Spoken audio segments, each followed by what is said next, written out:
Vamos a dar comienzo al acto cumpliendo estrictamente el horario, cosa que yo creo que es muy de agradecer y es un síntoma de respeto a todos los que venís aquí. En primer lugar, tengo que darle las gracias a mi buen amigo Jordi Sevilla por haber aceptado venir desde Madrid a dar esta charla, haciendo un hueco entre sus muchísimas ocupaciones. Es un hombre muy inteligente, como veréis a partir de ahora, con una capacidad oratoria espléndida, y creo que va a ser una conferencia muy agradable. Con él abrimos el ciclo de conferencias de este año, que será un ciclo, como hemos hecho siempre, de una conferencia al mes. Pero este año tenemos además una cosa nueva. Se cumple el centenario de la muerte de Pablo Iglesias y la Sociedad Fabiana ha tomado en sí la responsabilidad de conmemorar ese centenario y estamos preparando una gran exposición, grande de verdad, que vamos a hacer en el Centro Cultural de la Caja de Granada. Se abrirá al público el día del nacimiento de Pablo Iglesias, el día 17 de octubre, y se clausurará el día de su muerte, 100 años, el día 9 de diciembre. Estáis todos invitados, por supuesto. Queremos hacer visitas guiadas. Estaremos dispuestos, miembros de la Sociedad Fabiana, para hacer la visita guiada y explicar a todo el mundo cómo es la exposición y qué representó Pablo Iglesias y su obra en el socialismo. Y tengo también una obligación, pero que la siento. Se despide nuestro querido amigo Baldo Oliver, porque deja la dirección de la Cátedra Fernando de los Ríos.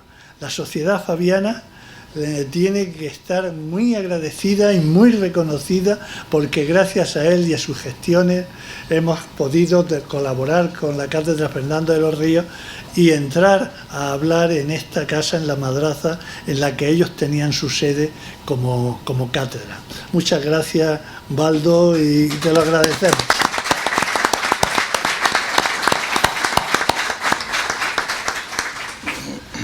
Y sin más, damos paso al acto. Va a hacer la presentación del conferenciante Antonio López. Muchas gracias, Antonio, y buenas tardes a todos. Me vais a permitir que haga, aunque la figura de Jordi Sevilla es sobradamente conocida, pero me vais a permitir que haga un cierto recorrido por su trayectoria amplia y diversa, para recordar, yo creo que los numerosos puestos y responsabilidades que ha tenido y las aportaciones que ha realizado en muchos ámbitos. Jordi nació en Valencia en 1956, es licenciado en Ciencias Económicas y pertenece al prestigioso Cuerpo Técnico Comercial de Comerciales y Economistas del Estado. Como decía, ha desarrollado una extensa trayectoria tanto en el ámbito de la administración pública como en la vida política, ¿no? Ha sido diputado en el Congreso durante varias legislaturas, portavoz de Economía en el Grupo Socialista, presidente de la Comisión Mixta del Cambio Climático, secretario de Política Económica y Ocupación del PSOE y además responsable económico de los programas electorales del PSOE en 2015 y 2016.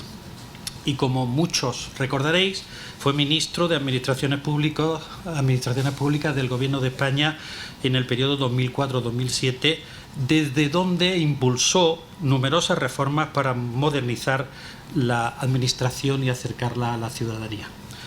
Antes de eso, trabajó muy de cerca con el entonces ministro de Economía, Pedro Solbes, como jefe de gabinete, participando en la elaboración de numerosas políticas que marcaron una etapa clave de estabilidad y crecimiento en España. Pero su trayectoria no se ha limitado a la política institucional. Jordi Sevilla también ha tenido un papel muy relevante en el ámbito económico y empresarial. Me gustaría destacar algunos de sus puestos y responsabilidades. Ha sido presidente de Red Eléctrica de España, desde donde afrontó con rigor y visión estratégica los retos de la transición energética. Además, ha sido presidente del Consejo Social de la UNIR, patrono de la Fundación España Digital y asesor del Observatorio Social de la Fundación de la Caixa. Y por otra parte, ha ejercido durante bastante tiempo como consultor y asesor en temas de gran trascendencia económica. Y como hoy nos ha recordado en el café, no se ha jubilado todavía de esa faceta que le ocupa y le mantiene, y en la que, como nos ha reconocido, disfruta realizando muchas actividades. Bueno, a todo ello habría que sumar su faceta como profesor en instituciones como la Escuela de Organización Industrial o el Instituto de Empresa, y su continua aportación al debate público a través de artículos, columnas y libros. Ha publicado numerosos ensayos sobre política y economía, y en algún caso se ha atrevido también con la narrativa, ¿vale? En la actualidad escribe habitualmente, creo que todos los lunes, en el periódico 5 Días. Antes lo hacía en el periódico, y ha conducido durante bastante tiempo, empezó en el 23, junto a Gabriel Elorriaga, un podcast, Políticos Aparte, seguramente lo conocéis, un espacio desde mi punto de vista de conversación distendida y respetuosa que invita a pensar la política desde la reflexión y no desde la trinchera. Su carrera refleja algo muy valioso, y es la capacidad de unir experiencia técnica, vocación política y un compromiso constante con el análisis crítico y constructivo de nuestra democracia. Y precisamente de democracia nos viene a hablar hoy con una conferencia que todos conocemos el título: La defensa de la democracia frente a los neorreaccionarios. Creo que todos somos conscientes de que vivimos en un momento en el que la democracia, que tanto costó conquistar y consolidar, vuelve a estar sometida a tensiones muy serias. Las corrientes llamadas neorreaccionarias no solo cuestionan el sistema político, sino que también intentan debilitar los consensos básicos sobre los que se sostiene nuestra convivencia: la confianza en las instituciones, el respeto a la diversidad, la verdad frente a la manipulación y, sobre todo, la idea de que los problemas colectivos requieren soluciones colectivas. En este contexto resulta especialmente valioso escuchar la voz de alguien con la experiencia, la serenidad y la perspectiva de Jordi Sevilla, que ha vivido la política desde dentro, que conoce las instituciones en profundidad y que hoy reflexiona sobre cómo podemos fortalecer la democracia frente a quienes buscan minarla. Su conferencia es, por tanto, una invitación no solo a entender los desafíos que enfrentamos, sino también a pensar juntos cómo defender lo que nos une: una democracia abierta, plural y capaz de adaptarse a los tiempos. Y sin más, cedo la palabra a Jordi Sevilla, que es realmente el invitado y el protagonista de la sesión. Cuando quieras.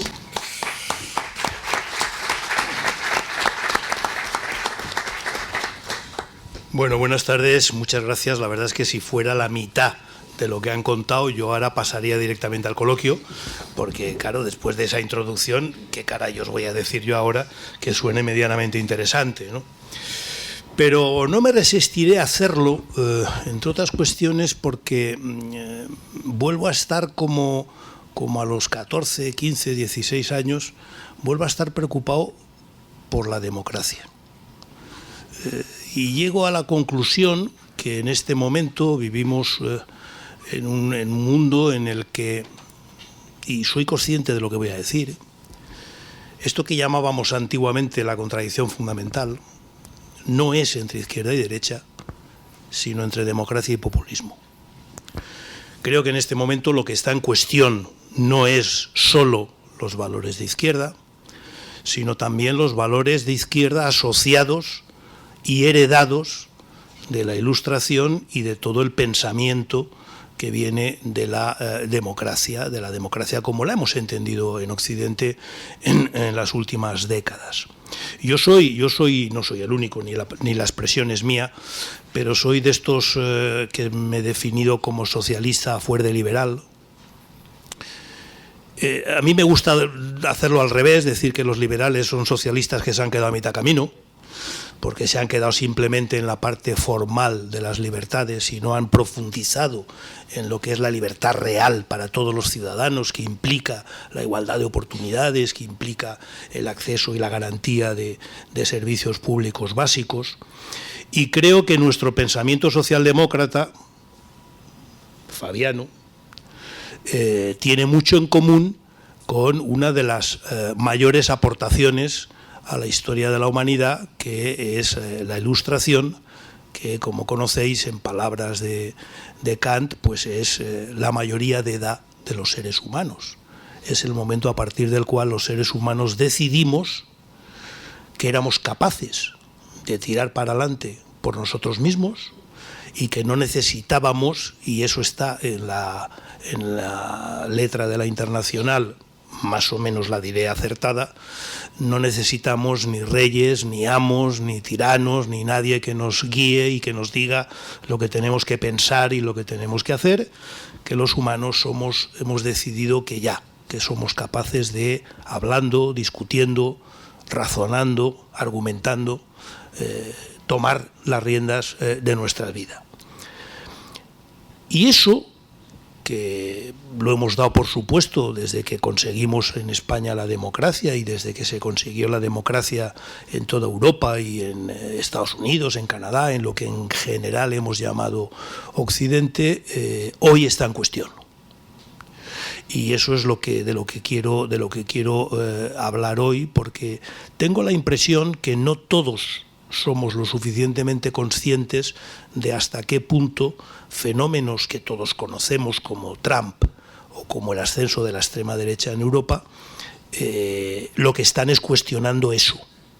Están diciéndonos que no creen que los humanos seamos mayores de edad, que necesitamos guías, que necesitamos quien nos diga lo que pensar, lo que hacer, con quién reunirnos, con quién casarnos, a quién criticar, con quién pelearnos, que necesitamos que nos cojan de la mano para guiarnos, que no se fían de nosotros y por tanto que no se fían de la democracia, que es en el fondo el sistema que hemos encontrado para no solo convivir, no solo conllevarnos, sino vivir y trabajar juntos personas que no pensamos igual, que no somos igual, que a veces uno tiene un color, otro color, uno tiene un sexo, otro sexo, unos piensan de una manera, otros piensan de otra, y que hemos llegado a la conclusión de que eso no solo no es malo, sino que es bueno, que es positivo, que hay que cuidarlo, protegerlo, defenderlo,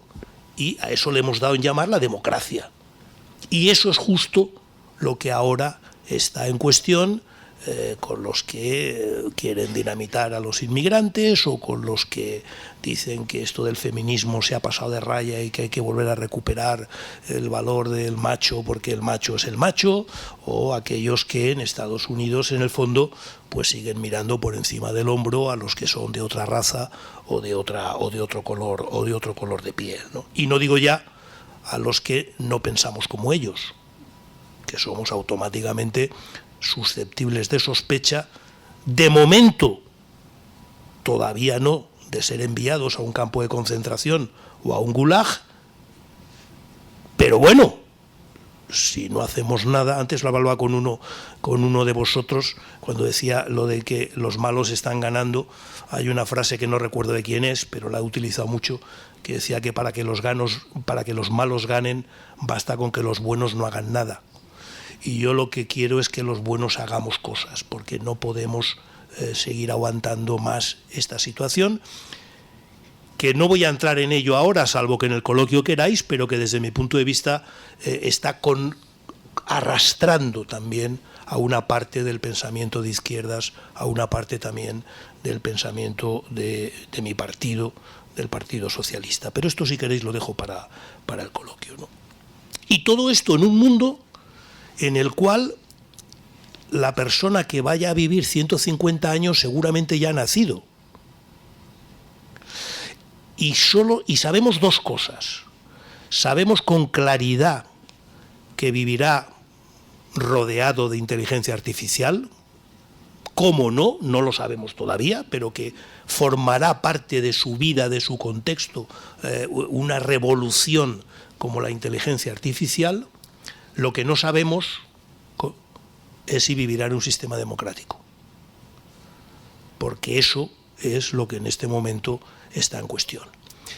De los muchos análisis que se hacen sobre la democracia en el mundo, más o menos la diferencia está en anécdotas para lo que yo quiero decir aquí. Apenas un 8% de la población mundial, repito, un 8% de la población mundial, vivimos, nosotros entre ellos, en sistemas democráticos que se consideran plenos.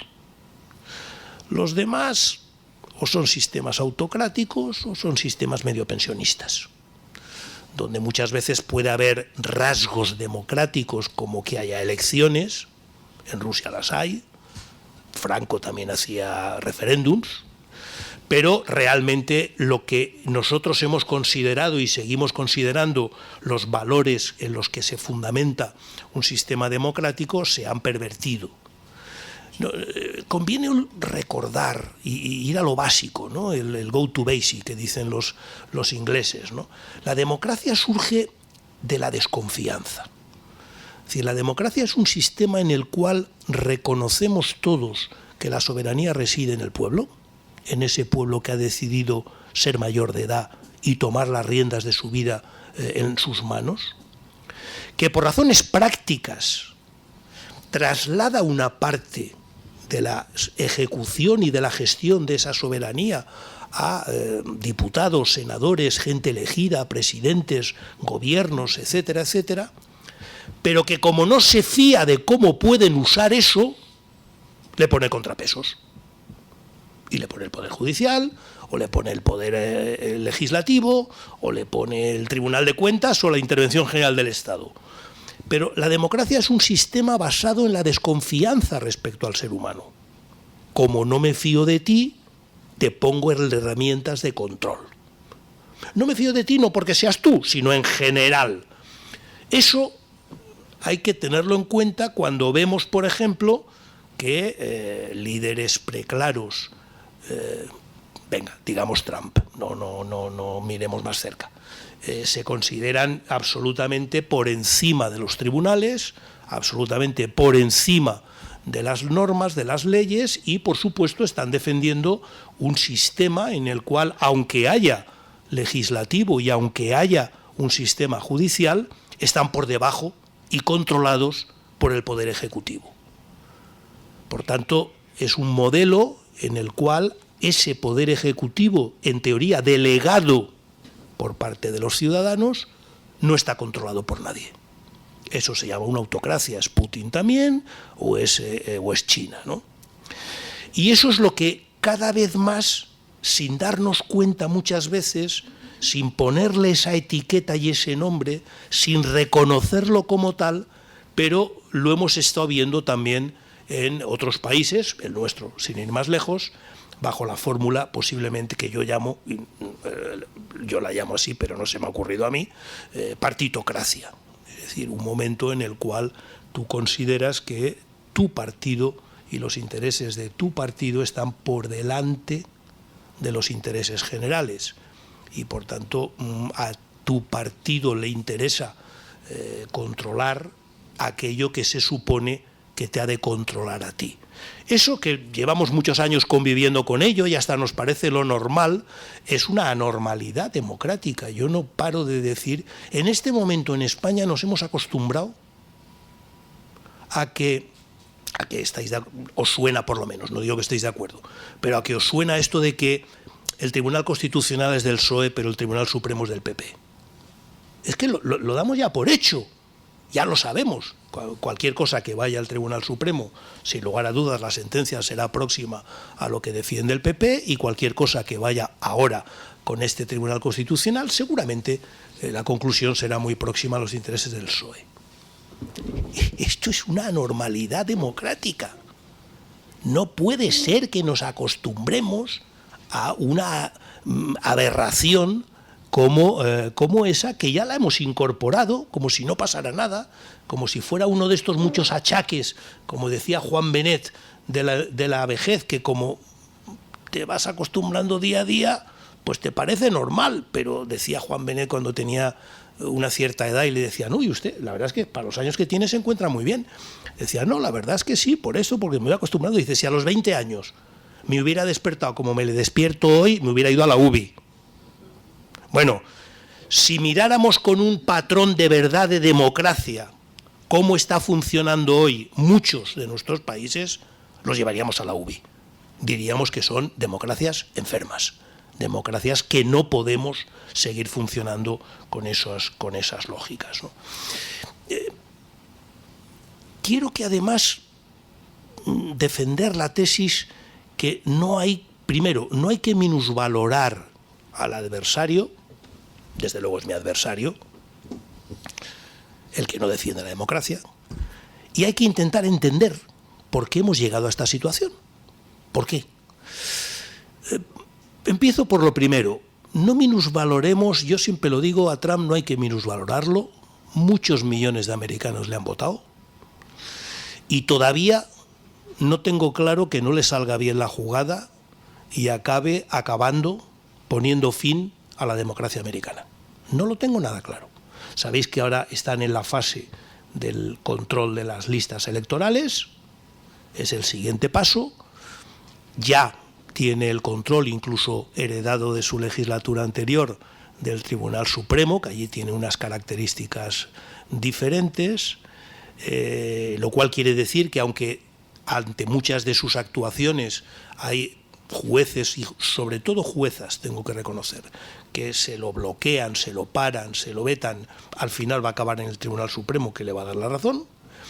Está haciendo cosas, en fin, absolutamente impensables para cualquier demócrata, como sacar el ejército a Washington, no por nada, sino porque resulta que es que el alcalde es demócrata, claro, no la tasa de delitos en Washington, que ha sido muy elevada durante muchos años, ahora sigue siendo elevada, pero está en mínimos, digamos, en términos históricos, pero él hace gestos. Tenemos unos sistemas que favorecen ese tipo de comunicación, todo lo que son las redes sociales, todo lo que es esa manera de no pensar, sino que te entren las cosas por la vista, que te entren las cosas por los poros casi, y no pensar. Antes estaba comentando un chiste que vi el otro día de Mafalda, fijaros la novedad, pero que me parece buenísimo. Decía Mafalda: a mí no me importa que haya gente que no piense como yo, con tal que piensen.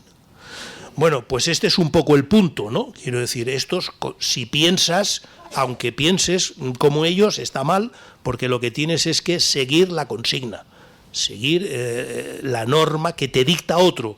Recordar, no es la ilustración, es la antiilustración. Detrás de Trump hay mucho pensamiento, hay mucho pensador. Hay toda una corriente que se llaman a sí mismos explícitamente bien neoreaccionarios, que es de donde he sacado la palabra, o bien incluso hay un libro que se llama así, La Ilustración Oscura, para dejar claro que ellos están en contra de la Ilustración, que no creen que los seres humanos no deban ser dirigidos por una mente superior. Algunos podrán pensar que es religiosa, otros simplemente por un líder preclaro como puede ser Trump, o por algún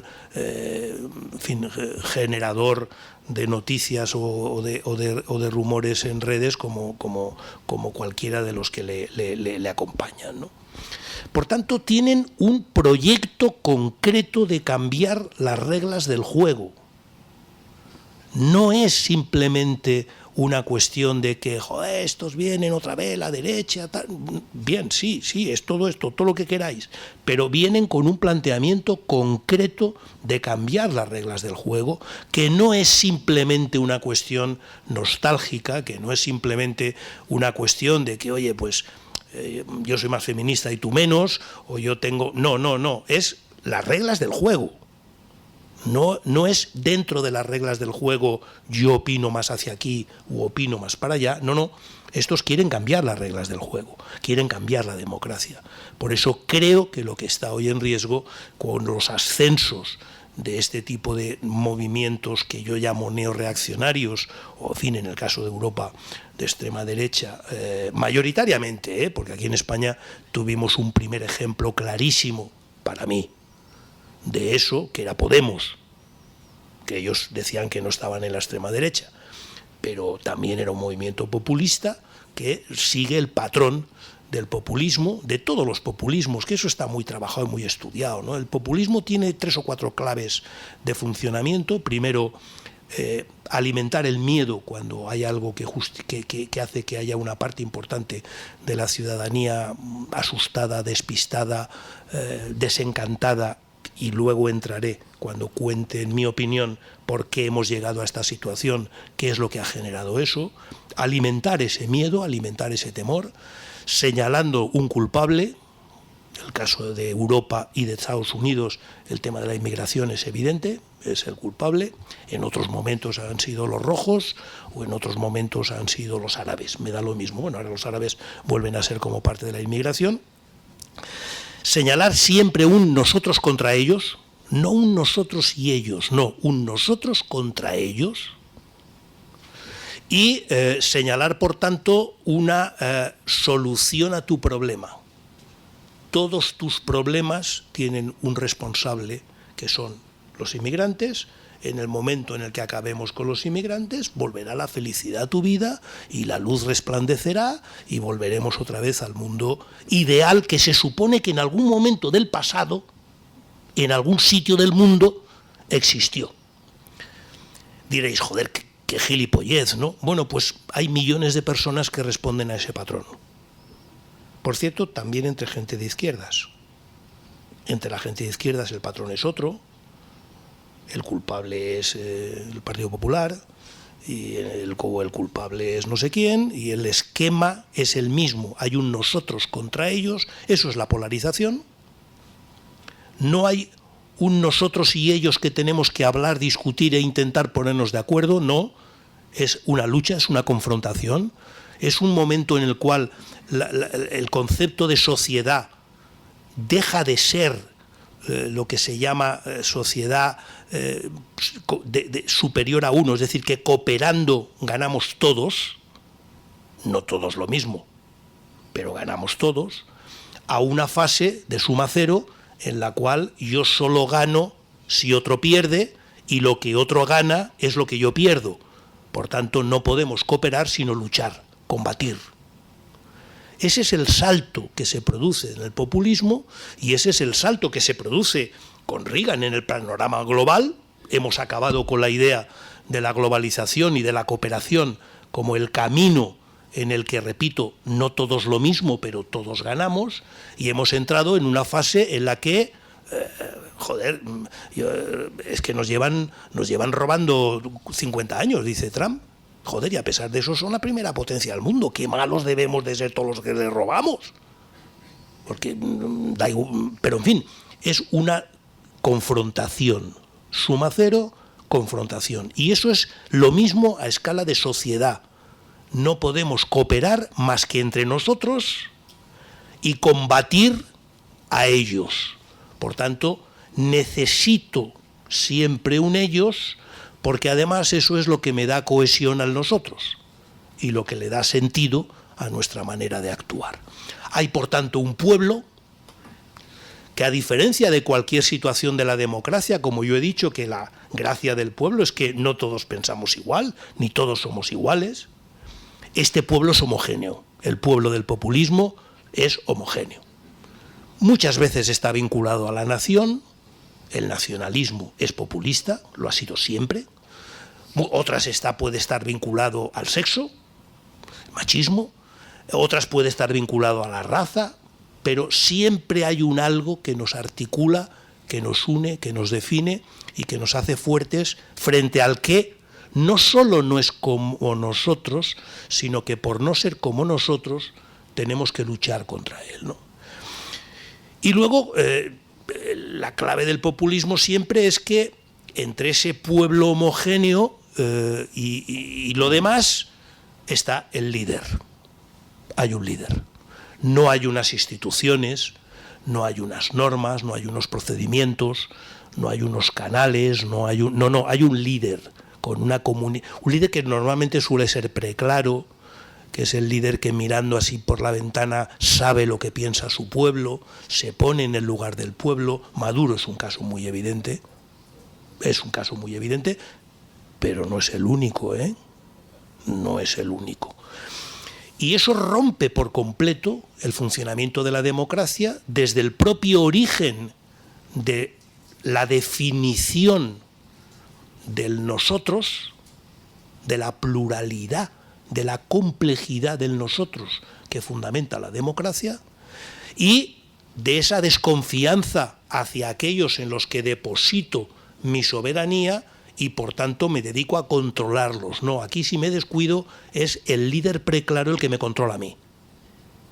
Porque, engancho, como se parte del planteamiento de que no me creo la Ilustración, no me creo que los seres humanos sean capaces de autogestionarse, y como no me creo ese planteamiento, necesitáis que os diga lo que tenéis que hacer, lo que tenéis que pensar y lo que tenéis que actuar, ¿no? Eso no es la primera vez que ocurre en la historia de la humanidad. Para mí lo sorprendente es que vuelva a ocurrir a casi mediados ya del siglo XXI, donde estamos por primera vez en la historia de la humanidad, por primera vez, repito, en la historia de la humanidad, estamos todos los seres humanos, todos, enfrentados a dos problemas comunes: el cambio climático y la inteligencia artificial.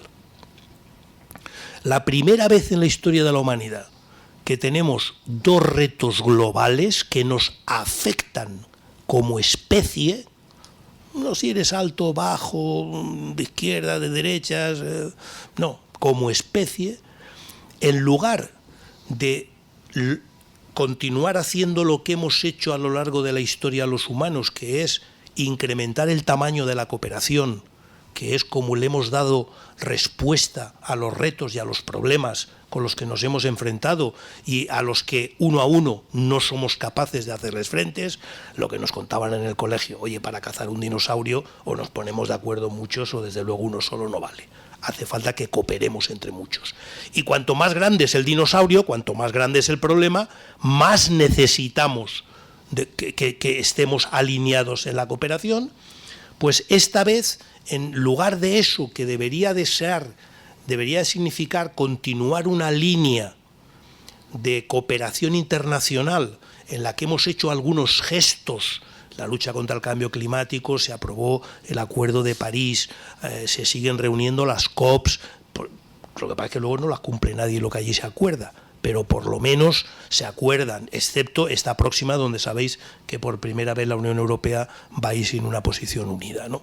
En lugar de eso, o frente a la inteligencia artificial, que es un activo magnífico para los seres humanos, pero también es un desafío importantísimo a nuestra propia esencia, pues por primera vez, en lugar de eso, hemos dejado esos dos temas en manos de compañías que buscan el beneficio en lugar de la solución del problema, y nosotros nos hemos dedicado a volvernos a pelear por las razones por las que nos hemos peleado en los últimos 3000 años. Nosotros contra ellos, por las diferentes razones que a lo largo de la humanidad nos han ido enfrentando a los seres humanos, ¿no? Yo quiero llegar al punto de cómo es posible esto. Porque yo no sé vosotros, pero a mí, honestamente, todo esto que os he contado a mí me ha llevado muchos años de pensamiento, de reflexión, de no creérmelo, de leer, de mirar, etcétera, incluso de escribir. Tengo algunos libros que os pueden interesar. Pero la pregunta es cómo hemos llegado a esto, sobre todo cuando empezamos el siglo XXI, que para mucha gente, desde luego para mí también, empieza con la caída del muro de Berlín y con la caída de la URSS, empezamos con un optimismo histórico brutal. Recordar un poquito aquel momento, es decir, es un momento en el cual, por una parte, se habla, nunca se entendió la expresión, posiblemente no era la más afortunada, del fin de la historia.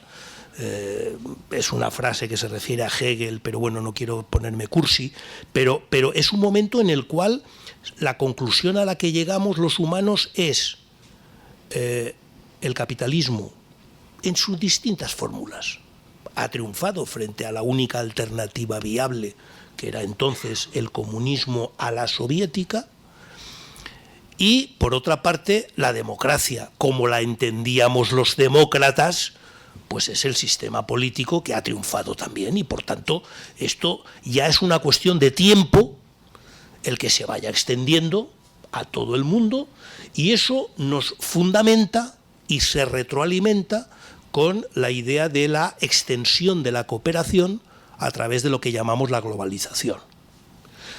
Ese es un paradigma benéfico en el que yo creí, en el que mucha socialdemocracia creímos también, con versiones diferentes a lo de los liberales, con matices en unas cosas y en otras, pero creíamos que eso era posible, y eso incluso incorporaba la idea, que hoy da risa, pero nos la creíamos, de que la incorporación de China a esa globalización iba a hacer que se desarrollara, y como pensaba Fraga en España hace 1000 años, con el desarrollo llegaría la democracia.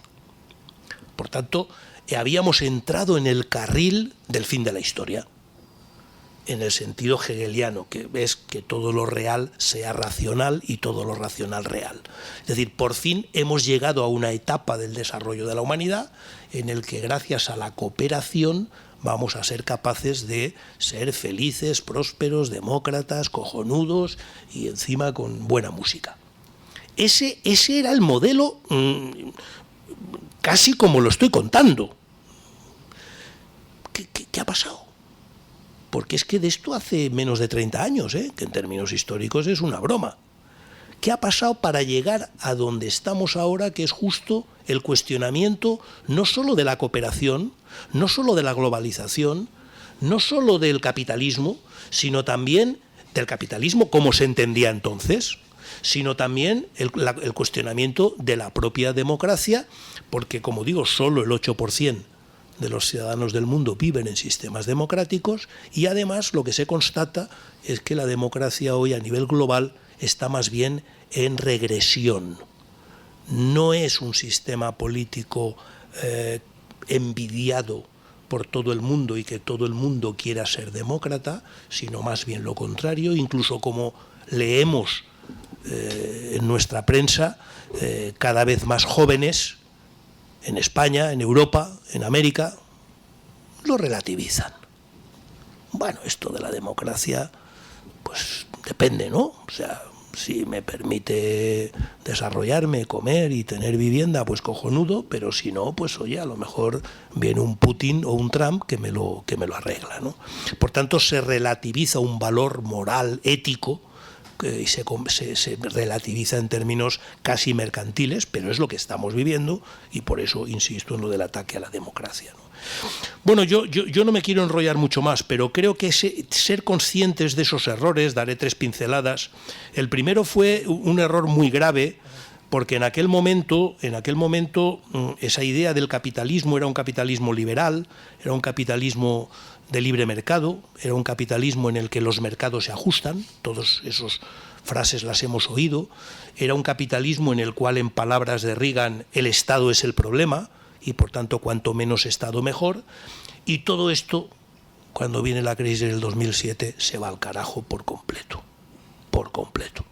La crisis del 2007 no solo de repente, en plena ola de optimismo histórico, como la que he mencionado, mete a millones y millones de personas en la situación de crisis, pobreza, etcétera, etcétera, sino que demuestra que, por favor, papá Estado, ven a resolvernos el problema, porque esto de que el capitalismo se ajusta solo, pues, en fin, no parece que sea cierto, ¿no? Por tanto, se revienta un primer elemento de esa burbuja de optimismo en el que estábamos. Yo creo que hay otro momento, que es el que he mencionado un poco de pasada antes, en la lucha contra el cambio climático, cuando empezamos a observar que no se cumplen los acuerdos a los que tan pomposamente se llegan, y entre otras cuestiones no se cumplen porque no hay nadie encargado de hacerlo cumplir.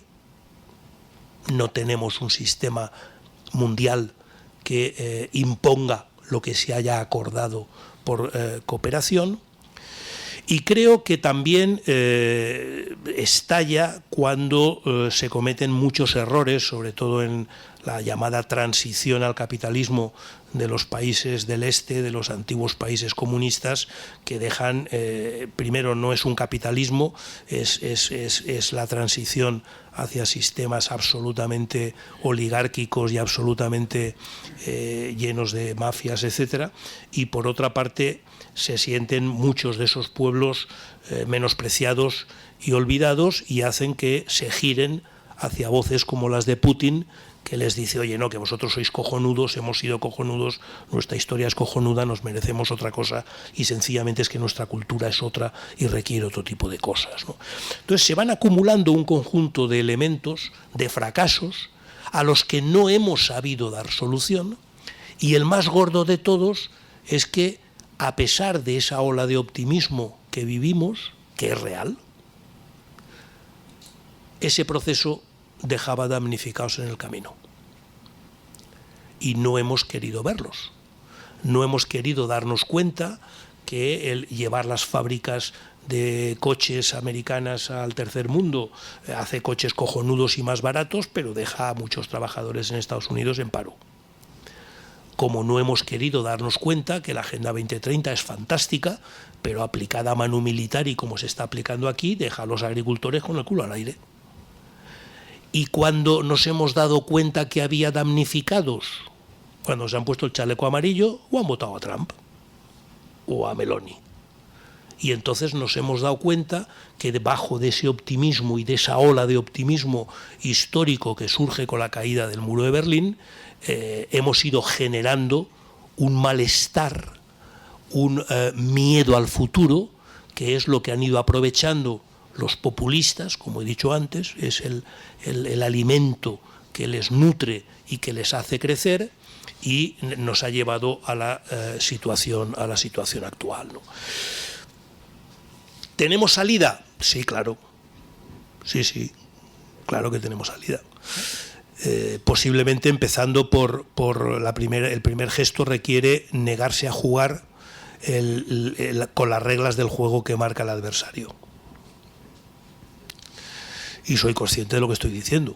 Es decir, si el adversario quiere polarizar, pues yo no entro en la polarización. Y eso es duro, ¿eh? Eso es duro, pero creo que hay que ser conscientes de que si defendemos la democracia, no podemos estar en la situación actual en la que yo me encuentro, y no soy el único aquí, seguro que se encuentra, que cuando yo digo, oye, vamos a ver, en el caso de España, y yo siempre digo que en el caso de España los pactos PP-PSOE son obligatorios por puto pragmatismo, porque tenemos una estructura de poder tan compleja en nuestro país que exige, si queremos hacer algo, pactar. Pragmatismo. En mi caso, además, creo que principio moral, pero sobre todo pragmatismo. Y claro, ¿qué me dicen mis amigos del PSOE? Hombre, claro, pero con este PP es imposible. ¿Y qué me dicen mis amigos del PP? Hombre, claro, pero con este PSOE es imposible. Bueno, pues es evidente que mientras sigamos instalados en ese discurso neorreaccionario, populista y deteriorándose la democracia, pues poco podremos hacer. Si os parece, lo dejo aquí y entramos en el coloquio, ¿vale? Gracias por la charla, y aun estando de acuerdo con todas las argumentaciones o, digamos, descripción de la realidad, ha empezado diciendo que es el comunismo contra la democracia. Y al final, Populismo. Populismo. Es decir, lo que realmente hay ahora es otra vez el capitalismo contra la democracia. Es decir, lo que realmente está presionando a las sociedades, porque capitalismo también hay en China. Es decir, el problema no es... el problema es que hay un movimiento de la riqueza a muy pocas manos que se presiona por todos los poderes políticos y de todo tipo, y nos están argumentando si es democracia, si es otra cosa, cuando en realidad, cuando nos demos cuenta de la situación, habrán mucho más ricos, la mayoría pobres, y un malestar social que obviamente se irá a los populistas. Entonces el problema está bien descrito, pero la razón profunda de todo ello es una justificación para que los que son ricos sean más. Y prueba de ello es que todas esas tecnológicas, todas esas grandes industrias, lo único que no quieren son leyes, que es lo que trajo la democracia, es decir, la Ilustración, el Estado, lo que hizo es regular, digamos, las ambiciones individuales y colectivas, pero ahora lo que quiere todo el mundo es quitar todas las normas.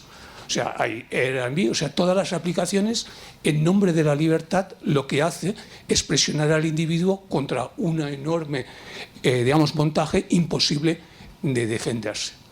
Y solo con lateral, o sea, la inteligencia artificial no tiene ningún problema. El único problema es el uso que hagamos de ello. Es decir, que tampoco, o sea, estamos buscando dioses o demonios cuando en realidad hay que atacar lo profundo y lo de siempre, que es que unos pocos quieren dominar a muchos y en este caso llevar la riqueza. Y mientras no vayamos al núcleo del problema, pues iremos discutiendo, iremos perdiendo elecciones y ganarán los neoreaccionarios. Me ha gustado que pongas el punto en la caída del muro de Berlín. Yo creo que el gran fallo cuando cayó el muro de Berlín es que pensamos que había caído hacia un lado y el muro de Berlín cayó hacia abajo y cayó para los dos lados. Y entonces nos hemos preocupado poco de intentar conectar con las corrientes de pensamiento del otro lado del muro, las corrientes de pensamiento y las corrientes de sentimiento. Entonces, sintiéndome profundamente racional y sentimentalmente socialdemócrata, creo que ese fue el gran problema. Creernos que habíamos vencido, no el capitalismo, sino nosotros, los europeos, que tenemos ese pensamiento. Y entonces no nos dimos cuenta que nuestros pensamientos se tenían que refundar, obviamente, y nuestras líneas de acción, y hay que preguntarle a la gente qué es lo que quiere. No sé si es una oportunidad perdida cuando se fue Gorbachov, pero bueno, tenemos Polonia, tenemos muchos otros sitios y pienso que esos son los canales que tenemos que seguir utilizando. Y otra cosa que no tiene nada, bueno, todo tiene que ver, pero pienso que la cultura del pacto PP-PSOE es importante, pero tenemos que dejar de pensar que los de derechas quieren a los de izquierdas y a lo mejor nos pueden querer o podemos tener amigos, todos tenemos amigos en todos los lados, pero a lo mejor la cultura del pacto tiene que hacerse a otros niveles. Y pues estamos ahora viendo que si se iba a pactar con el PNV o se iba a intentar empezar a pactar los presupuestos, pues inmediatamente ha surgido un tema populista. Tenemos que decirlo. Hay gente que es más populista unos que otros, aunque todos sabemos que en todos los sitios se cuecen habas. Gracias. Me gustaría saber qué opinas de lo que he dicho. Hola, Jordi. Buenas tardes a todos. Bueno, muy breve, ¿no? Como va a ser una reflexión general sobre lo que dedicamos, particularmente los últimos 3 libros que he leído: G.D. Vance, o sea, el Hillbilly, Antonio Elorza, el último, una creación, bueno, obvio el título, y Antonio Scurati, que precisamente lo acabo de leer hoy y que se llama Fascismo y Populismo, Mussolini hoy.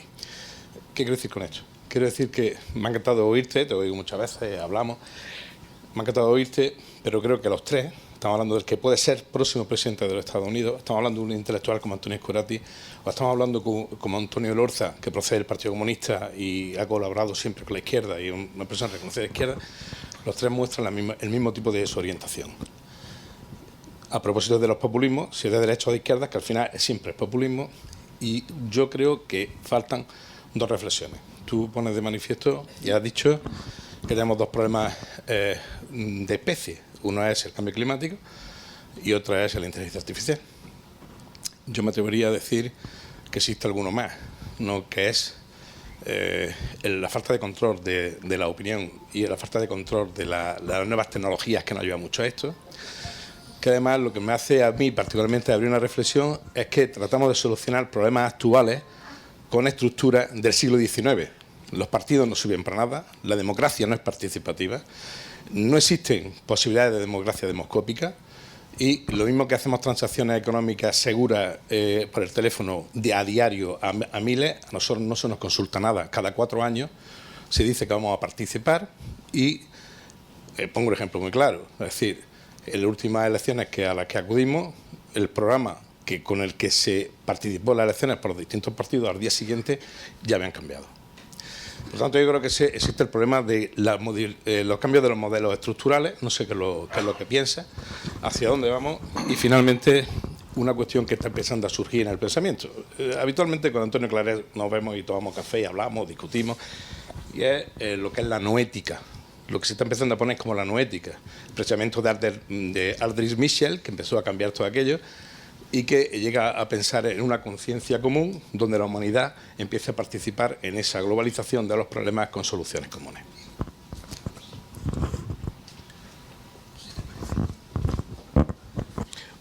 Puedes leer algún libro mío también, que va en la misma línea. Bueno.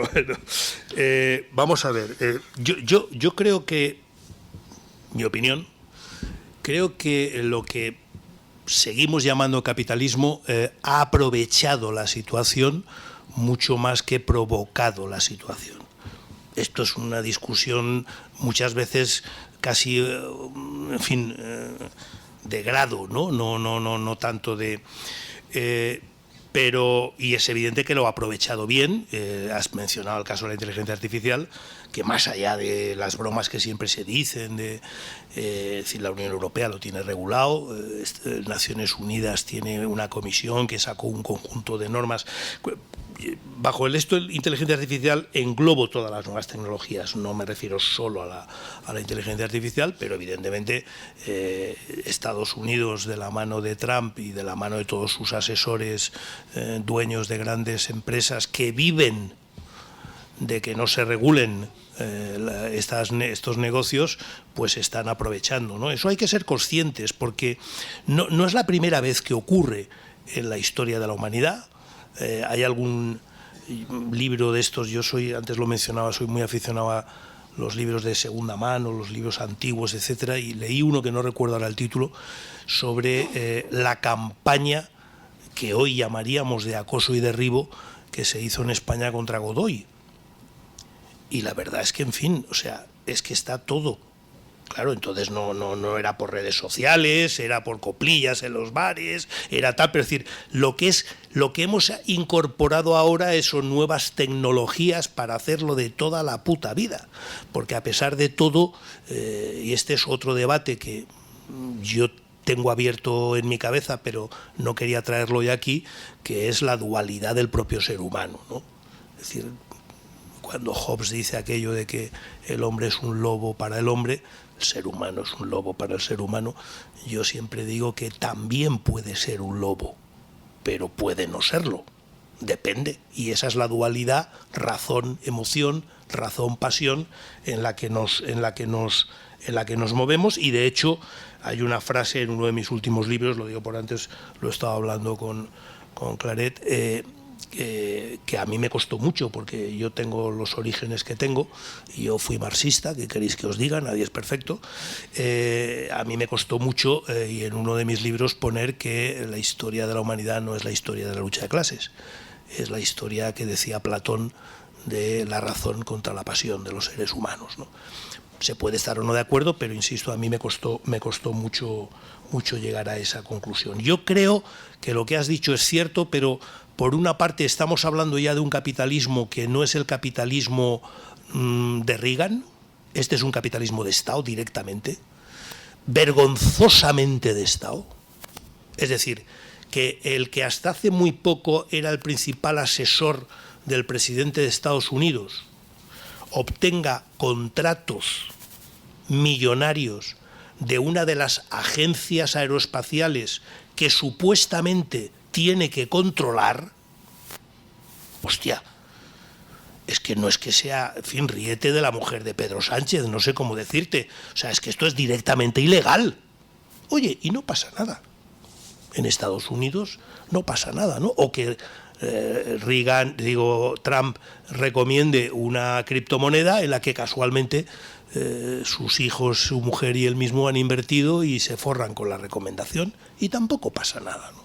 Bueno, esto, digamos, es un estereotipo, un llevado al límite y creo que en algo similar está pasando con el capitalismo, porque, por ejemplo, en China hay capitalismo, pero tenemos un capitalismo hoy por hoy sometido al Partido Comunista. Es decir, a diferencia de lo que decía el marxismo clásico, no es el Partido Comunista el que está sometido al capitalismo chino, hoy por hoy, no sé dentro de 10 años, sino más bien el capitalismo chino el que está sometido al Partido Comunista, y algo similar ocurre con las empresas rusas, y cada vez más va a ir pasando, creo yo, en el caso de Estados Unidos, si Reagan, si Trump sigue adelante con esta manera que tiene de hacer negocios, que como sabéis, por ejemplo, acaba de hacer un paquete de rescate a Milei, porque todos los planteamientos de Milei en Argentina le han llevado a una situación próxima a la bancarrota, pero evidentemente nunca es gratis. A cambio de eso hay empresas americanas que se han quedado con partes de minas estratégicas, etcétera, etcétera. Es decir, que Trump tiene una visión un poquito distinta. Pero admito que el debate no está cerrado, o yo por lo menos no lo tengo cerrado. Lo veo como lo veo, pero estoy dispuesto a dejarme convencer, por decirlo de alguna manera, con argumentación, ¿no? Yo creo que lo del muro de Berlín es verdad, y además hay bastantes trabajos. Es decir, hay mucha gente que ha analizado dos cosas. Primero, cómo una parte importante de los ciudadanos de estos países del antiguo este de Europa se sintieron humillados, maltratados por Occidente, por esa supuesta superioridad de quita, que yo te voy a decir cómo lo que tienes que hacer, y aquello se llenó de expertos de todo el mundo que les decía lo que tenían que hacer, y todo lo que has hecho hasta ahora es una puta mierda y no sé qué tal y cual. Y además, claro, como encima pasaron por una etapa de hambre y de miseria, claro, mucha gente dijo, oye, el comunismo sería la hostia de malo, pero yo comía todos los días, y esto del capitalismo será de puta madre, pero tío, no llego, ¿no? Por tanto, eso está un poco en el sustrato del que haya resurgido este putismo o este nacionalismo ruso, desde luego, pero no solo ruso, ¿no? Ahí la Unión Europea reaccionó en términos políticos, en mi opinión, razonablemente bien, ya que yo, en fin, por razones de una parte de la historia que afortunadamente no han contado, que ya es larga la mía, pero lo viví bastante en primera mano, porque yo entonces estaba en el gabinete Felipe, y a la semana de la caída del muro, junto con otro compañero, nos envió allí a pegar tuvimos 15 días dando vueltas y hablando con mucha gente, y luego sobre todo porque el euro, donde yo también tuve algo que ver, es la respuesta que el paso del euro no se entiende sin la caída del muro de Berlín. Es decir, por simplificarlo mucho, en el momento en el que cae el euro, Mitterrand y Felipe se acojonan de que Helmut Kohl vuelva a la Gran Alemania, gire hacia el este y se olvide de la Unión Europea, y la manera que se les ocurre de anclarlo a la Unión Europea es con la moneda única. Moneda única, por cierto, cuyo primer informe es del año 78. Tírale cometa, como es esto, cuerda a la cometa, ¿no? ¿Y qué contesta Kohl? Dos cosas. Primera, llamarla como queráis, pero que sea como el marco alemán, de ahí la independencia del Banco Central Europeo. Alemania era el único país de toda Europa que tenía un Banco Central independiente, el único, y lo impuso como norma para todos. Y la segunda cosa, la Unión Europea tiene que ampliarse al este y traer aquí, quitarles de la influencia rusa a todos los países estos de ahora, ¿no? Y las dos se cumplieron razonablemente, ¿no? Pero yo estoy contigo, ahí hay un ejercicio, hay algún libro, yo por lo menos he leído algún libro que se ha hecho sobre lo mal que lo hicimos por ir de chulitos y de superioridad moral y de respecto a los países afectados positivamente por el muro de Berlín, y como tú dices, cayó también aquí, ¿eh? Yo, creo que a estas alturas casi nadie defiende que todo lo que ha sido la experiencia socialdemócrata en Europa no se explica sin el muro de Berlín.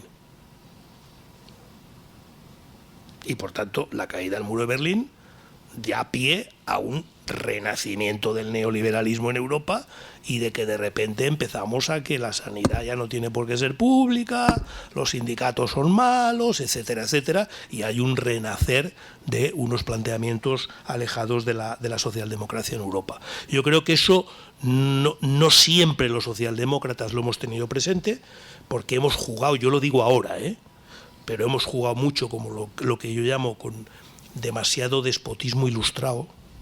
Como tenemos la razón, ¿para qué hay que explicarlo? ¿Vale? En el caso del cambio climático todavía más, como la ciencia está de nuestro lado, pues te jodes, ¿qué le vamos a hacer? Así es la vida, ¿no? Hemos pecado muchas veces de exceso de superioridad, ¿no?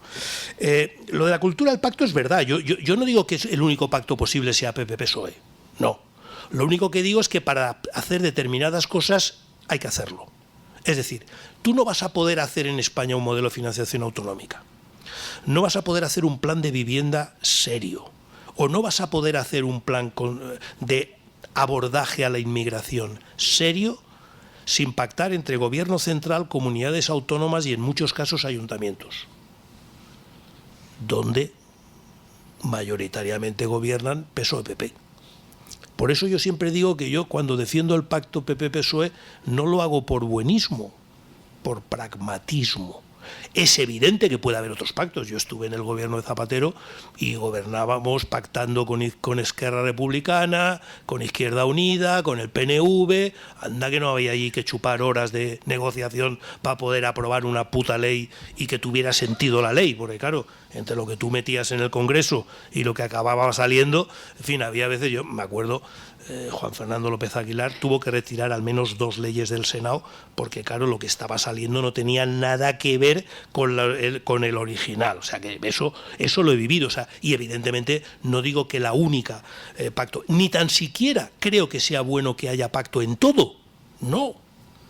Pero, hombre, yo digo una cosa en el caso nuestro. ¿Qué nos une hoy a los españoles? Porque nadie habla de eso. Hombre, la selección de fútbol a veces, bueno, bien, más o menos, ¿no? Mis amigos de la ONCE dicen, el cupón de la ONCE, bien, de acuerdo, te lo concedo, el cupón de la ONCE, pero habrá más cosas que nos unan. Bien, perfecto, pero si no empezamos a hablar, a cuidar y a trabajar las cosas que nos unen y solo hablamos de lo que nos separa, ¿a dónde coño vamos? ¿Qué es lo que está pasando y qué es lo que lo que llamamos la polarización? Y yo es lo que digo con la relación política, en este caso PP-PSOE, pero acepto que el concepto de pacto es más amplio, ¿no? Oiga, no podemos pactarlo en todo porque no estamos de acuerdo en todo. Pero, hombre, habrá cosas que sí, porque además en la democracia, y esto lo vivimos nosotros en la transición, que para mí sigue siendo un referente. En esto no soy como los de Podemos. Para mí sigue siendo un referente. ¿Un referente de qué? De lo que tiene que ser la democracia. Hay cosas en las que no estamos de acuerdo, pero tenemos que llegar a un punto de acuerdo. Porque si no, no podemos convivir. Y ese llegar a un punto de acuerdo que no te satisface plenamente ni a ti ni a mí, pero que nos permite vivir a los dos razonablemente bien, eso es la democracia, coño. Si solo pactamos en lo que estamos de acuerdo, no tiene mérito. El mérito está en eso, ¿no? Y eso es lo que yo creo que hemos perdido. Esa cultura del no estamos de acuerdo, pero tenemos que ponernos de acuerdo. Y eso es lo que yo creo que hay que recuperar. ¿Por qué? Porque es que si no, los problemas no se resuelven. Y llevamos no sé cuántos años sin modelo de financiación autonómica. La vivienda sigue siendo un problema después de 7 años, cuando todo el mundo sabe que, entre otras cosas, hay que construir pisos y que para eso hay que ponerse de acuerdo. Es decir, el problema de la educación, es decir, todos los problemas cuya solución pasa por un acuerdo transversal entre instituciones no se resuelven. Y, por tanto, el cabreo ciudadano va incrementándose. Porque cada vez más esta es una democracia que no me resuelve mis problemas. Y, por tanto, cada vez más es entendible, no digo justificable, pero entendible, que los jóvenes digan, oye, en fin, estáis mitificando mucho un modelo. Que entre otras cuestiones ponemos en cuestión también, es decir, yo, una de las cosas que, de las frases de mi querido Pedro Sánchez que me pusieron los pelos de punta, fue cuando con aquella famosa frase de hacer de la necesidad virtud. ¿Os acordáis, no? Con el tema de la amnistía, que todos somos conscientes que si la suma de diputados PSOE sumar hubiera tenido 7 más, no hubiéramos aprobado la amnistía. Porque como no había necesidad, no había virtud, ¿vale? El concepto de hacer de la necesidad virtud está en Maquiavelo. Pero es que Maquiavelo no es un autor de la democracia. Pequeño detalle que mucha gente se olvida. No escribe para un sistema democrático. Es que en democracia la moral, la ética, los principios son tan fundamentales como cualquier otra cosa. Y por tanto no puedes hacer de la necesidad virtud a esos niveles, porque entonces tu virtud está en venta. Y si tu virtud está en venta, ¿hasta dónde llega tu virtud? Y la venta. Porque hoy sí, porque hoy no, porque hoy me creo esto, porque hoy no me creo lo otro, y por tanto, cada vez que... En fin, bueno, no voy a seguir por esa onda que la conocemos todos. Pero quiero poner en valor, con este ejemplo, en mi opinión, la importancia que tiene la ética en la democracia. Es que no es un tema menor, es un tema consustancial. Entre otras cosas, parte de la ética es también el reconocimiento, voy a decir una obviedad, pero que hemos olvidado, el reconocimiento a que el otro tiene derecho a discrepar de mí. Es que claro, es que yo ahora cuando discrepo eres un traidor, un resentido, un no sé qué. Coño, di que estoy equivocado, discutámoslo, pero tengo derecho a tener una opinión distinta. Y eso lo estamos perdiendo. Y por tanto creo que estamos con un riesgo muy elevado de que un día nos levantemos y no haya democracia. ¿Perdón? Radical, sí señor.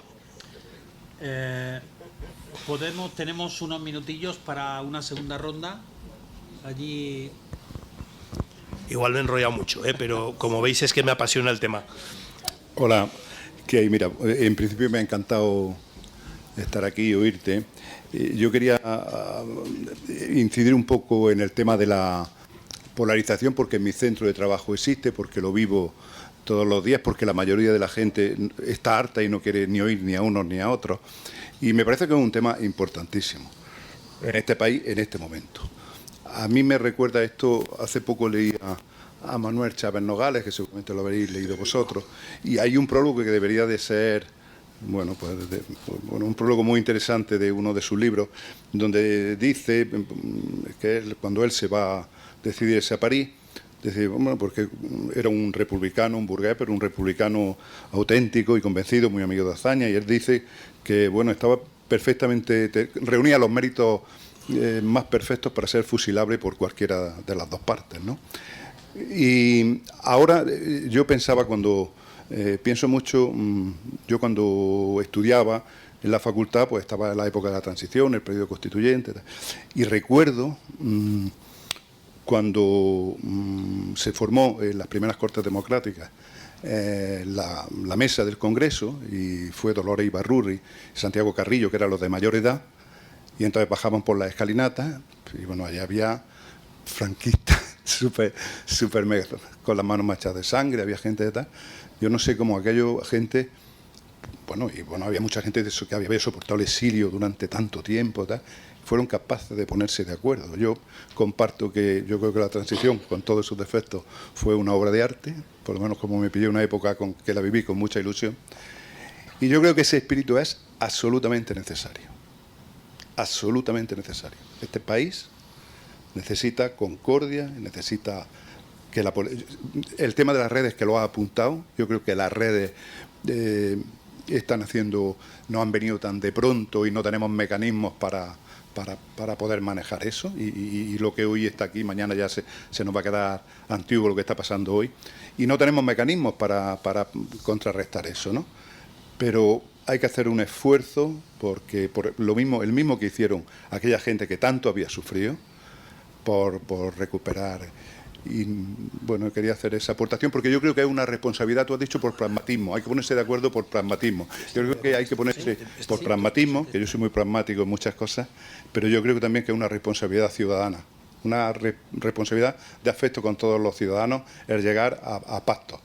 No a pactos con el PP, a pactos con el que sea, pero hay que pactar. La cultura del pacto, la cultura de yo pacto contigo y pierdo una parte de mí, un dilema del prisionero donde los dos perdamos, pero en un momento dado los dos podemos ganar. Lo que no podemos hacer es machacarnos el uno al otro, ¿no? Y ya está, solo quería comentar eso. Perdonadme que quiero antes... hay dos cosas que... primero, en mi interpretación de la transición, yo voté la Constitución, es que había dos cosas que unía a todos. Dos. Nadie quería volver a ningún pasado, ni cercano ni lejano, y todos queríamos ser como los europeos. Y esas dos cosas nos movieron. Por eso yo insisto siempre en qué nos une ahora. Tenemos que ser capaces de arrancar lo que nos une, porque eso es lo que nos hace avanzar. Y dos, hay un tema que es también la manera de hacer política, que esta está también vinculada con, en fin, lo que genéricamente llamamos las redes, pero vamos, las redes muchas veces son programas de televisión también, porque en fin, ver los tertulianos y ver no sé qué tal y cual, pero yo lo digo de una manera muy, muy gráfica. Si yo digo que hay que bajar impuestos y tú defiendes que hay que subirlos, podemos discutir, dar argumentos, dar razones, contar ejemplos. Oye, y a lo mejor... Ahora, si yo digo que tú eres gilipollas y tú dices que yo soy tonto el culo, ¿cómo seguimos hablando? Es que se ha roto por completo el diálogo. Y hoy estamos ahí. Hoy la política no se hace con ideas y debate de propuestas y de ideas, con descalificaciones personales. O a la familia, me da lo mismo. Pero es que eso rompe la capacidad, y la democracia es diálogo. Si no hay diálogo, no hay posibilidad de acuerdo, ni de convivencia. Porque si no me hablo con los vecinos, y no solo no me hablo, me llevo mal, pues apañados estamos, ¿no? En fin, perdonad, pero es que me... Dos palabras más. Sí. La mía es que me gustaría que dijera unas palabras sobre la falta de liderazgo de la Unión Europea y la irrelevancia de la Unión Europea en el marco actual geopolítico. ¿Te parece? Vale, sí, así cerramos, de acuerdo, sí.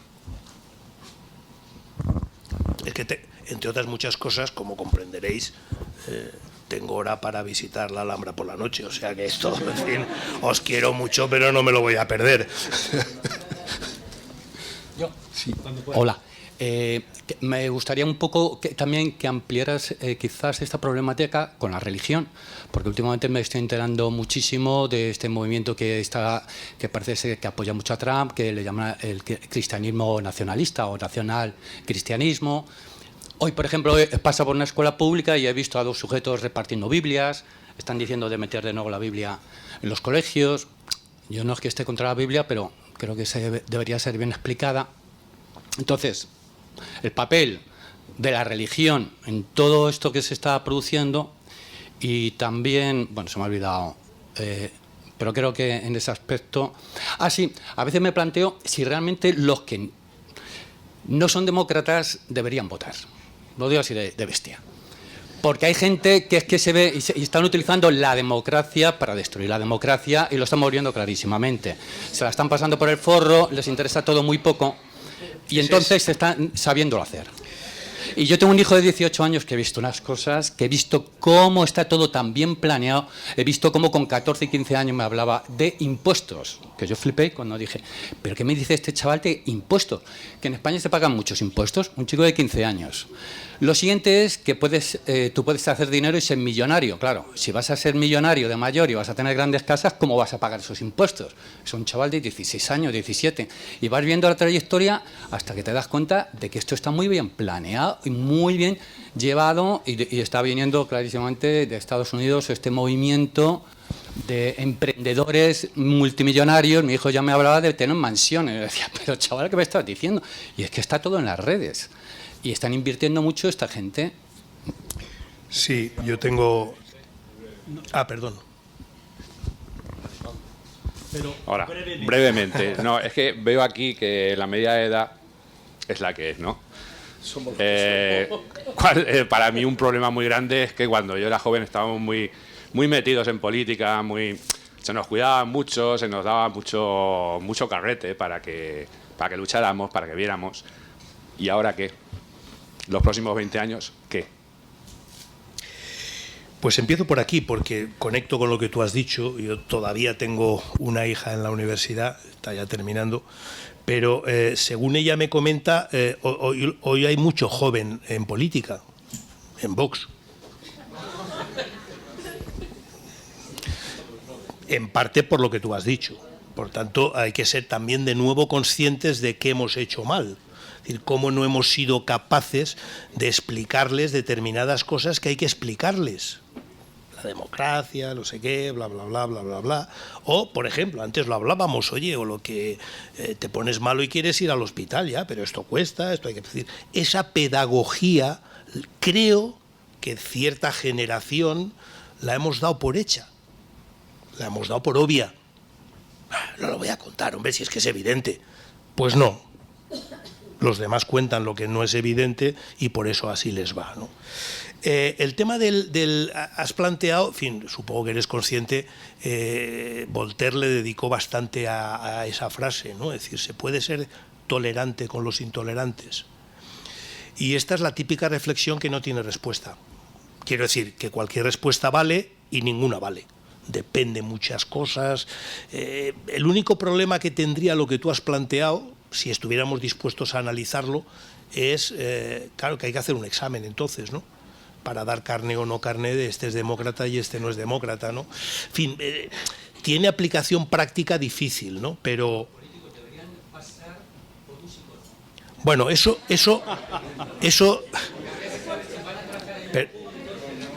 perdona, yo...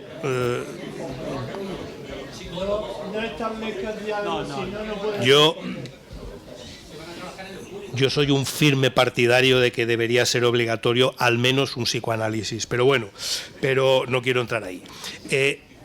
Lo de la religión forma parte de este pensamiento, del uso de la religión. Yo no soy religioso, pero soy muy respetuoso con la religión, como siempre la hemos entendido los demócratas, como algo que forma parte del ámbito privado. Privado. Tú eres religioso, pues me parece perfecto, mientras no quieras imponerme a mí tu religión. Claro, bien. Pero forma parte de lo que yo he dicho antes de la ilustración oscura. Es decir, de esta idea de que, en el fondo, no nos engañemos, la ilustración, cuando dice Kant que es la mayoría de edad del ser humano y que rompe con... en el fondo está pensando en la religión. Es decir, el ser humano es capaz de tomar decisiones por sí mismo sin esperar a ver lo que dice el Papa, en el caso de Europa, ¿de acuerdo? Por tanto, la contra es razonable que se coja también a la religión de aquella manera, porque también como la entienden en Estados Unidos, eso ha sido toda la vida, no es exactamente igual que como la hemos entendido en Europa, ¿de acuerdo? No sé si para bien o para mal, porque en Europa nos hemos matado por la religión, en fin, muchos años y allí de momento pues, ahí aguantan, ¿no? Ahí aguantan, pero bueno, no, yo no creo que hay que ser muy respetuoso con el tema religioso, de los que lo tengan como creencia privada, pero exijo siempre que ellos lo sean también con los que no tenemos esas creencias, ¿no? Liderazgo de la Unión Europea. Pues mira, me gusta que me hagas esa pregunta porque justo el artículo mío, no este lunes, el lunes pasado, si no recuerdo mal, se llamaba Trump hunde Occidente y la Unión Europea no da la talla. Y a partir de ahí lo cuento. Yo creo que no estamos dando la talla. Esta misma semana tengo el sábado estoy en el foro este de La Toja, que no sé si lo habéis oído, el foro atlántico de La Toja, en una mesa redonda hablando sobre la competitividad de la Unión Europea, y me estoy leyendo algunas cosas y preparando un poco, y solo una cosa muy evidente, es decir, yo creo que hace un año, exactamente un año ahora, que salió el informe Draghi y un poquito antes el informe Letta, creo que casi todo el mundo dijo: chapó, esto es lo que hay que hacer. Bien, ¿y? Porque llevamos un año y aún no hemos empezado a hacerlo, ¿no? A mí, yo creo que la Unión Europea, y en fin, como os he dicho, he estado dedicado a ello muchos años, o una parte de mi vida profesional. Creo que la Unión Europea es utilizando una expresión que habéis dicho alguien antes, aplicado a otra cosa, es una estructura que no es válida para este momento. Entre otras cuestiones porque no podemos hacer frente a unas transformaciones que requiere Europa si quiere seguir siendo alguien, no digo liderar, no, seguir siendo alguien, aplicando unas estructuras que están ancladas en hace 30 años, entre otras la de la unanimidad, por ejemplo, ¿no? Yo creo que si Europa quiere hacer algo y tiene que hacerlo en la línea del informe Draghi, del informe Letta, tiene que hacerlo muy rápido. Esto va a una velocidad de la leche, con perdón, y eso requiere que aceptemos algo que se aceptó implícitamente con el euro, que es lo que antiguamente se llamaba una Europa, o bien se llamaba de geometría variable, o una Europa a varias velocidades. Y por tanto decir, a ver, países que de verdad quieran aplicar el informe Draghi en un año, 5, pues esos 5 que tiren para adelante y los demás ya irán viniendo, ¿no? Eso requiere un liderazgo y una potencia en el seno de la propia Unión Europea que hoy no hay, porque en este momento nos encontramos con que el futuro de la Unión Europea claramente y más que nunca depende de más Europa, y los que están en ascenso en el Parlamento Europeo lo que están pidiendo es más nación y por tanto menos Europa. Y esto debilita mucho la estructura, en su estructura actual, la Unión Europea, ¿no? A mí me generó mucho optimismo, si recordáis, cuando empezó todo el tema de poco después de lo de Ucrania y sobre todo lo de Trump, Trump claramente diciendo ya os apañaréis como podáis, porque es que en el fondo a Trump Europa, en fin, le importa un carajo, y que hubo una reunión en la que estuvieron varios líderes europeos con el inglés y con el canadiense. Bueno, a mí aquello me llenó de optimismo en el sentido de decir, por fin superamos la estructura, el corsé de la estructura de la Unión Europea y vamos a una estructura diferente, pero con gente que nos... A mí me viene para decir, para hacer frente a Ucrania, oye, tener al Reino Unido ahí está muy bien, ¿eh? ¿Qué quieres que te diga? Tiene armas nucleares, que no es ninguna broma, ¿no? Entonces, pero eso se ha parado. Y yo creo que en este momento, además, en la Unión Europea tenemos una situación en la que la presidenta de la Comisión saca mucho la cabeza. En general yo creo que no dice demasiadas tonterías, pero no le hace caso a nadie. Es decir, hay un movimiento también en el seno de la Unión Europea de recuperar poder los Estados y por tanto el Consejo Europeo, en parte también de la mano de los que quieren más nación y menos Europa, y por tanto se está incluso llegando a deslegitimar un poco a la Comisión Europea. Hombre, lo que ella hizo yendo a firmar al campo de golf de Trump el acuerdo tampoco le ayudó mucho, digámoslo claro, ¿no? Es verdad que luego lo ha justificado, en fin, bueno, pero quedó muy feo, ¿no? Pero yo soy muy pesimista, desde luego, en la estructura actual de la Unión Europea, y no veo que en este momento haya ningún tipo de liderazgo, ¿no? Porque yo recuerdo la Unión Europea en la que Kohl, Mitterrand y Felipe tiraban del carro y eran 3 líderes que los demás seguían. Hoy no hay ninguno. Pedro Sánchez lo intenta, pero no hay ninguno. Muy bien, pues muchísimas gracias a todos. Ha sido un debate muy interesante con muchas ideas que espero que nos hagan pensar a todos. Podemos reflexionar. Muchas gracias. Podemos reflexionar desde luego sobre lo que hemos oído, que es verdaderamente el motivo de que se hagan estas reuniones y estas charlas. El que haya personas con capacidad de pensar, con capacidad de actuar, con capacidad de transmitir las opiniones que se generan. Como decía Mafalda, lo importante es que piense, ¿sí? Que piense y que lo cuente. Pues muchísimas gracias. El día 30 del mes que viene tendremos a Virgilio Zapatero aquí. Y la exposición.